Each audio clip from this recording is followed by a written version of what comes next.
કે આ સરકાર લોકશાહીમાં કે ડૉક્ટર બાબા સાહેબના બનાવેલ બંધારણમાં બિલકુલ માનતી નથી, સ્વીકારતી નથી અને એનો કચ્છરગાણ મળવા બેઠી. તમે સામે જોઉં છો કે લોકશાહી અધ્યાય કરે છે. ભાજપ સરકાર પોલીસને હર હંમેશ આગળ કરીને કોંગ્રેસને દબાવવા માંગે છે. પક્ષોનો અવાજ ભાજપ દબાવવા માંગે છે. નરેન્દ્ર મોદી અને અમિત શાહ લોકશાહીનું ખૂન કરી રહ્યા છે. પોલીસની આ દાદાગીરી છે, પોલીસની જુલમગીરી છે. અમારો અધિકાર છે વિરોધ કરવાનો, અમારો અધિકાર દબાય છે.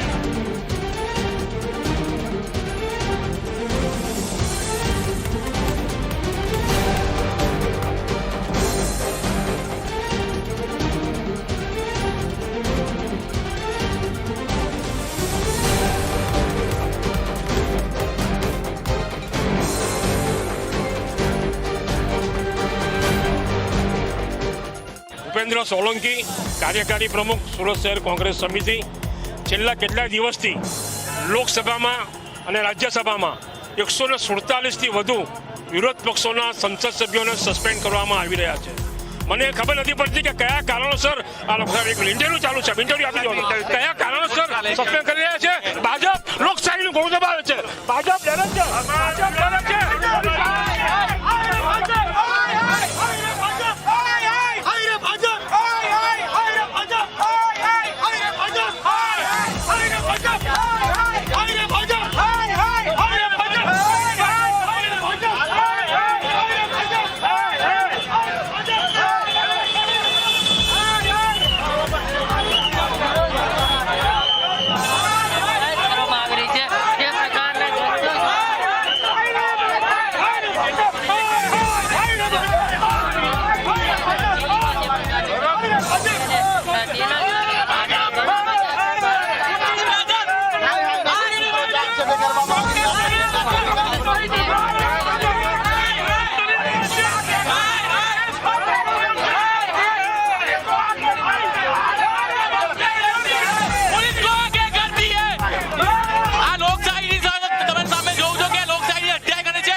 પક્ષોનો અવાજ ભાજપ દબાવવા માંગે છે. નરેન્દ્ર મોદી અને અમિત શાહ લોકશાહીનું ખૂન કરી રહ્યા છે.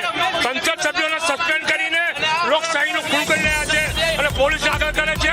એનો અમે સખત વિરોધ કરીએ છીએ. અમારા સંસદ સભ્યોનું સસ્પેન્શન પાછું ખેંચાવવું જોઈએ, એ અમારી માંગણી છે. પોલીસની આ દાદાગીરી છે, પોલીસની જુલમગીરી છે.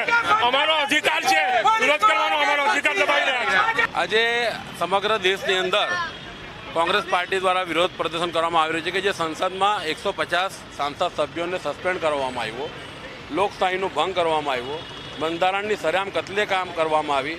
એના વિરોધની અંદર આજે સુરત શહેર કોંગ્રેસના તમામ આગેવાનો અહીંયા વિરોધ પ્રદર્શન કરવા ઉપસ્થિત છે. પરંતુ આ જે સરકાર છે લોકશાહીમાં બિલકુલ માનતી નથી, ડૉક્ટર બાબા સાહેબના બંધારણમાં બિલકુલ માનતી નથી અને પોલીસના હાથો બનાવીને ભારતીય જનતા પાર્ટીની સરકાર હંમેશા પોલીસના આગળ કરીને કે પોલીસનું દાબ દબાણ નાખીને આ રીતે જે લોકશાહીના કાર્યક્રમોને કચડવાનો પ્રયાસ કરી રહી છે, એનો પણ અમે વિરોધ કરીએ છીએ. અને આ એક શાંતિપૂર્ણ વિરોધ પ્રદર્શન હોવા છતાં પોલીસની જે તાનાશાહી છે એની સામે સૌ કોંગ્રેસના આગેવાનો આપ જોઈ શકો છો કે ઉપસ્થિત છે. અમારી એક જ રજૂઆત છે કે લોકશાહીને જીવંત રાખવા માટે